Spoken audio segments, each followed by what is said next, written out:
A story has the power to change the world, whether for good or for evil. Stories instill fear, keeping you up all hours of the night. They instill inspiration, working their way through your brain until you change your life. They instill sadness, bravery, desperation, and hope. Stories can connect thousands of souls to one another, or make a single soul feel that it's completely alone. The power of the story is unmeasured, endless, and infinite. This is one such story, a story from the DreamWave.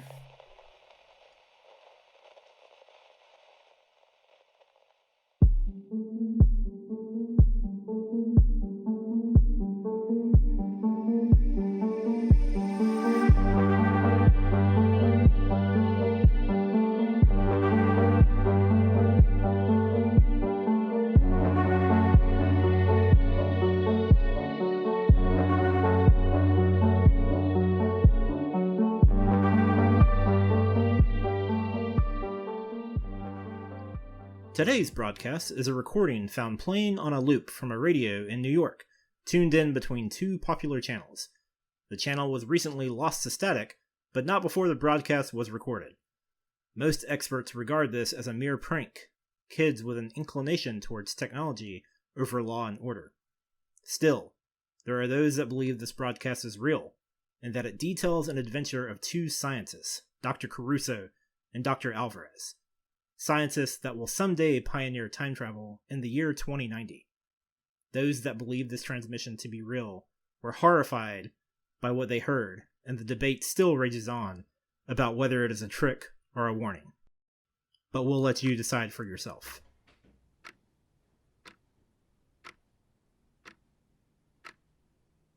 April 14th, year 2090, the New York Institute of Experimental Time Travel, Theoretical Past Event Sector. The time is 13:23 on day 458 of the Big Bang Confirmation Experiment. Today, I, Dr. Caruso, and my co-pilot, Dr. Alvarez, use the Equinoi model timeship to confirm the existence of the Big Bang Theory by viewing it. And when Alexander saw the breadth of his domain, he wept, for there were no more worlds to conquer. Today, we remember these immortal words of Plutarch, because, like Alexander, today we add the suffix "the Great" after each of our names. Just do the logs, don't embellish. I think we might be getting ahead of ourselves. There's always the chance the voyage does not work. Perhaps. But people have been sent back 50, 100, and 200 years now, and they've always returned safely, and as far as we can tell, the timeline has always remained intact. This is different than 200 years. This is a bigger leap than we have ever made, than anyone has ever made. Just because it's never been done does not mean it should never be done. You know that's not what I'm saying. Yet those are our only two options, stay or go. I know. I'm proud of the work we've done. I have my reservations. The more I think of looking to the future, of new world, the more I wonder if we really know our own world that well. Different times when our own time is so uncontrolled. I know our field is important, but I think before we christen the Titanic and label ourselves geniuses, we should actually test the thing first. And testing something of this magnitude may cost us everything. Maria, I respect your reservations, but I do need to be certain of your participation, or lack thereof, in this experiment. I'm about to turn on the machine and program the jump. Do you still wish to participate?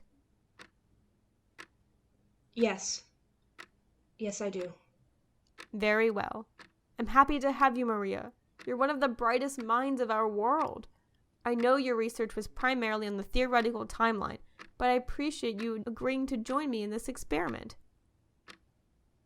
I appreciate that, Regina. I think very highly of you and your work. I appreciate the ambition of this experiment. Still, it is important to me to know the risks. Well said. A toast to acknowledging reservations and damning them to hell. Let's do this. to us. Turn it on. On. I'm setting the date. I'm securing the suits and my belt. Yes, I'm strapping in now. And now we go. T-minus 3, 2, 1.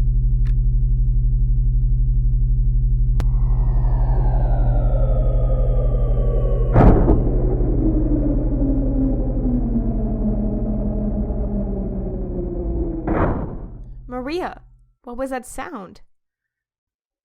I have no idea. It shouldn't have done that. I hope something didn't break. April 14th. Oh, I suppose we don't really know when. Both I, Dr. Regina Caruso, and Dr. Maria Alvarez are alive and well. We have yet to exit the machine and see where we are.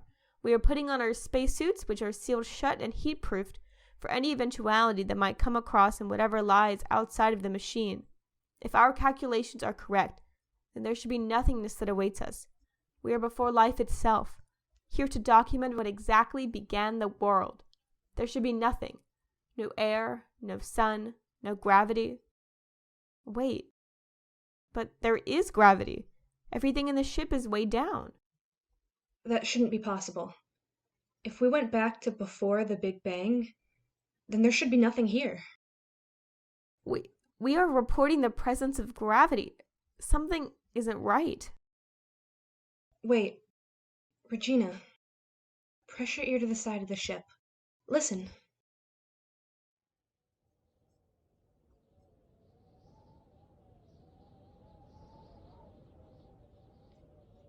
Wind? How? Without atmosphere, there can't be wind. You don't think... What is it, Maria? When we transported, that loud crashing sound, is it possible we didn't transport into nothingness, but that we landed? On a planet? I mean, it would still be Earth, where New York City would be. The time machine doesn't move us through space, just time. So we'd be in whatever was in the place that New York would later be. But before the Big Bang, there was nothing. Maybe we missed our mark. Maybe it's just not possible to go back that far, and we just ended up somewhere in the past.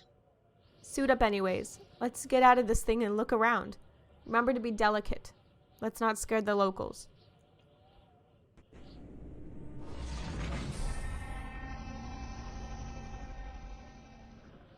Then again, scaring the locals may not be an immediate concern. Why is there ice everywhere? This is a mistake, but I swear I changed the settings before we left. I checked the work. You checked the work. The university committee checked the work. Everyone did. I calculated the time. You checked the safety of the timeline. What could have gone wrong? Maybe we went back to the Ice Age. Where should we go? What should we do? If it is the past, is there anything to do? I don't feel like waiting for a woolly mammoth to stroll by. Maria, what's wrong? We're not in the past. What? Over there. There are lights. They're organized in a grid, and it looks like they're inside of something. Buildings? Is it civilization? I swear I said it back. I did. You had to have done something. This can't be New York. Let's walk over there and see if we can find some people.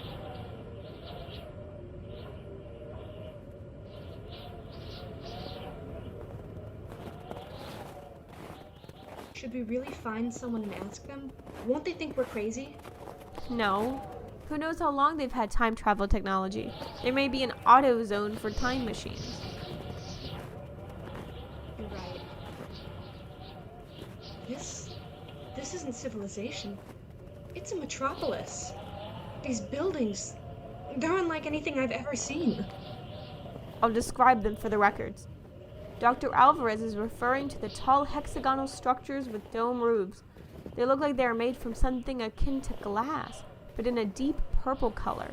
The buildings are stacked like massive hives. There's a sheen on all of them. like you might see on soap bubbles. And these roads, they're the smoothest I've ever seen. They're like made from yellowish orange marble. They also seem to be creating light as well. This is such a hellishly beautiful world. It looks so meticulously chaotic. Regina, I think we're in the future, not in the past. There's nothing like this on Earth. That's incredible, Maria! We've made history! No one has successfully trekked to the future before. Successful may be premature, Regina.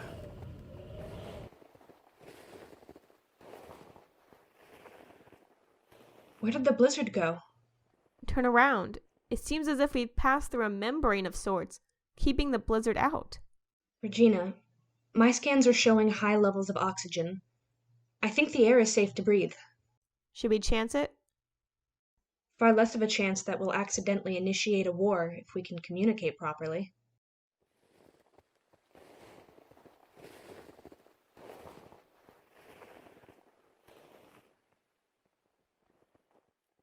Look! People! Hello, may we ask you gentlemen a question? Guillaume? I don't think they speak English. We must be centuries, perhaps even thousands of years in the future if the language in New York City has changed. It doesn't sound like any language I've ever heard. What do we do? I don't know. Do you think they understand help? I think they understand your face. They seem concerned. They seem lovely, but I have no clue where to go. Look on the signs of these buildings. This isn't the Latin alphabet. We're sunk. Let me try something. What are you going to try? I feel like touching my throat should be enough of a sign to have them either lead us to some sort of embassy or hospital. Cool. Ralco? It worked. They're leading us. With any luck, Ralco means embassy. We can only hope.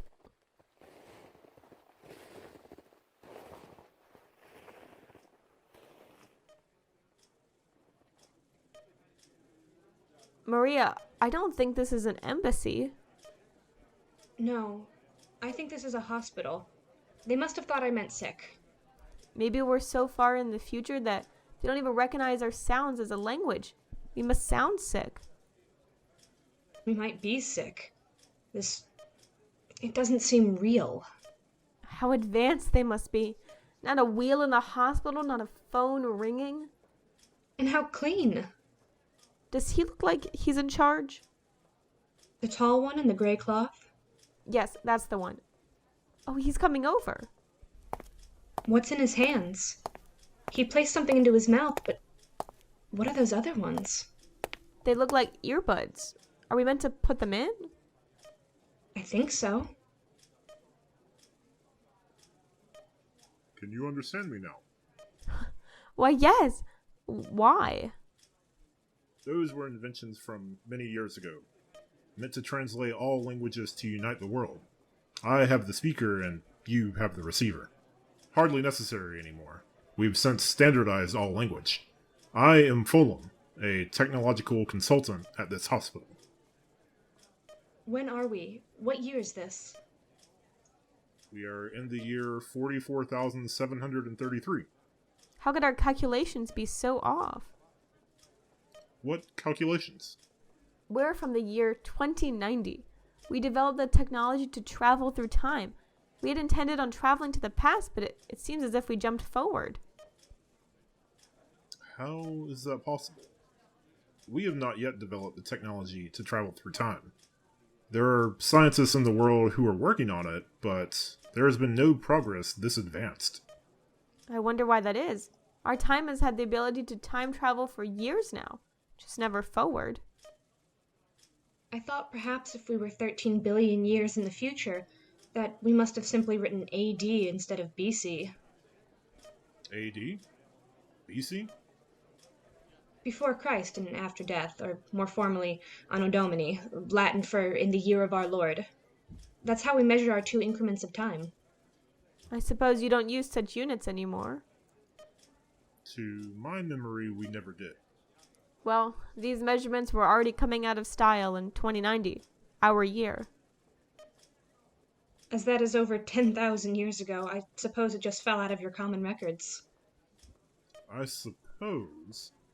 I don't work in a historical field. I'm a technicians expert for the hospital. As luck would have it, we work in science as well. We're some of the pioneers of this technology. Current mistake notwithstanding. This is remarkable. I will get you both to our local government.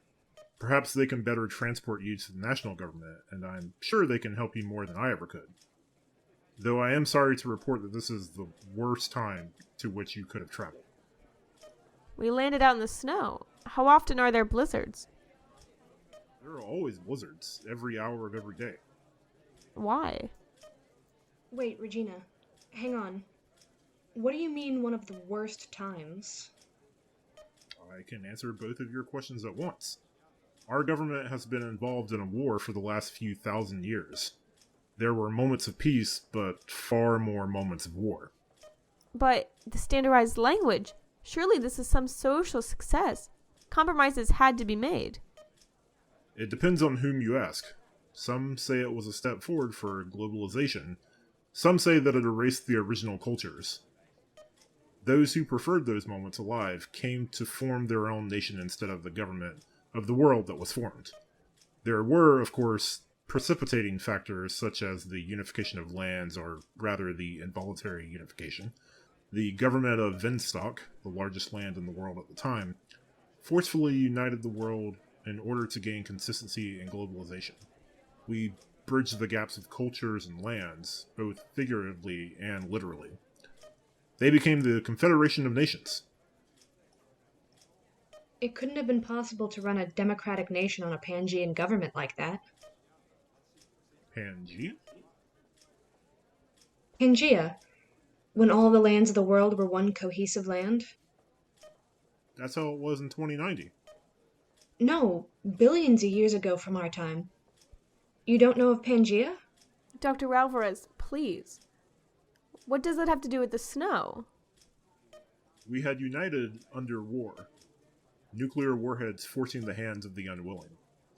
When some places emancipated, they kept the nuclear arsenals on their land and formed the Republic of Takan, a nation meant to focus on the resurrection of individual cultures. After a while, it became military scientists' job not to find out the best defensive move, but the best defensive move, to protect the world from complete annihilation on both sides. The world's population dropped by half in all of the killings. The world ran quiet and segregated for 170 years, but the planet itself was irreparably damaged. Here you'll find blizzards are all that exist on Dahan's surface, but a ring around the center is stripped of all land and only exists in magma roads and fire. This has been the only thing separating our two pole nations. Dahan? Yes, here. That's your country's name? No, here. Dahan, the fifth planet from the suns. Dr. Caruso, sidebar. One moment, Dr. Alvarez. The world erupted into a nuclear holocaust. You are neither in peace nor in war.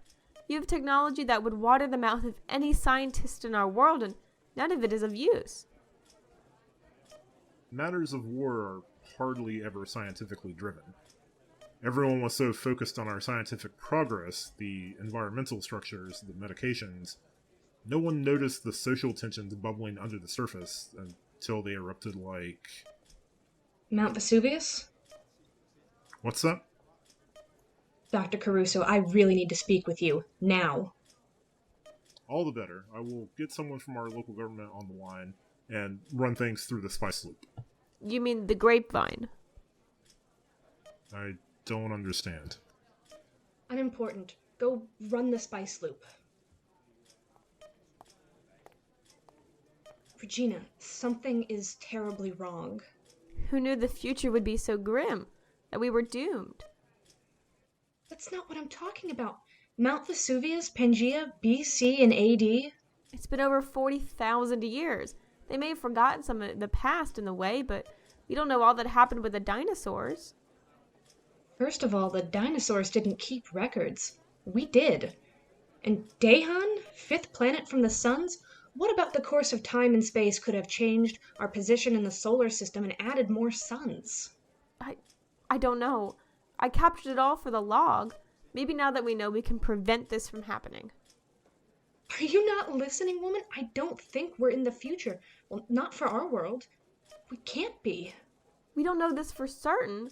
Let me think. There still might be something we can do to change things. We can fix this. We were top scientists in our time.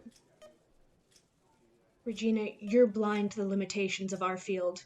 I followed you, and I would do it again, but something is horribly wrong. Wait. He said the worst time to be. If they're enjoying neither peace nor war, how could it be the worst?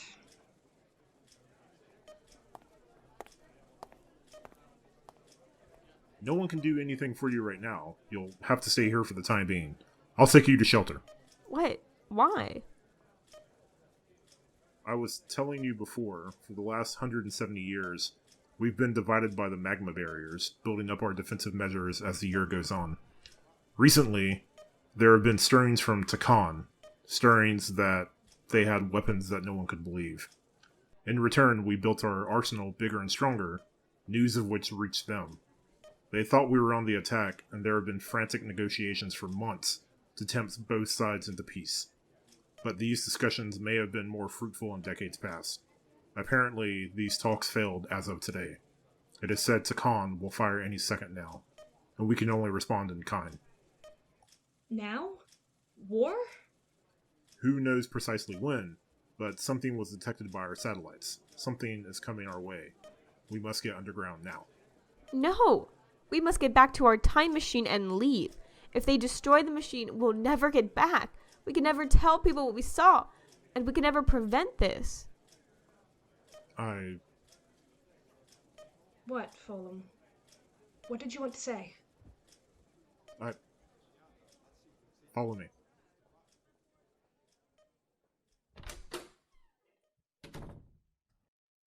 This cannot leave this room. Who would we tell?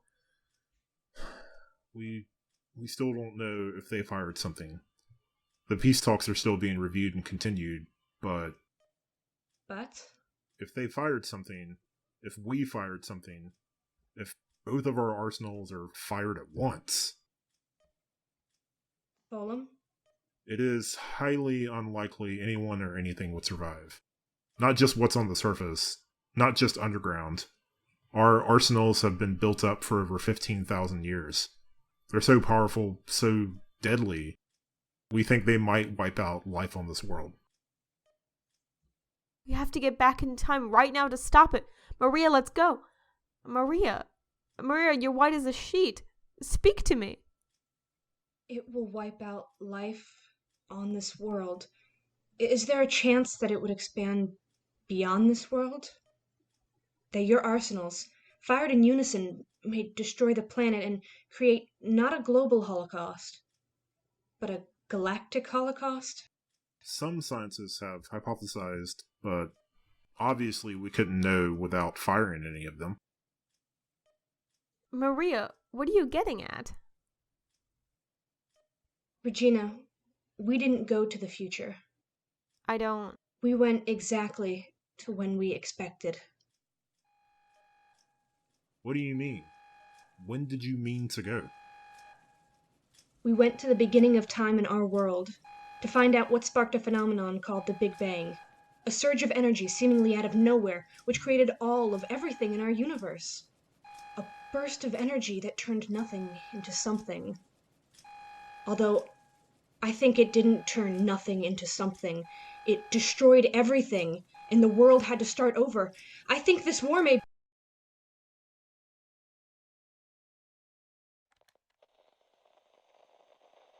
Unfortunately, Doctors Caruso and Alvarez never returned to 2090 in time to reveal this forgotten history to the public. Perhaps it would not have done any good anyways.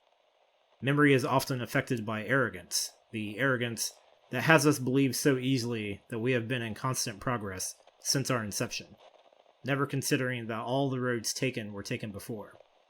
that we are a doomed species that makes the same mistakes over and over and over again. That we are the first to experience this world. Yes, our arrogance often dictates our memory, and not the other way around. If it were, Dr. Caruso would have remembered that Plutarch's true reason for Alexander's tears, the quote she so arrogantly flaunts in her first log, was incorrect. That the true quote says not, "There were no more worlds to conquer," but of the infinite number of worlds, Alexander had not yet conquered one.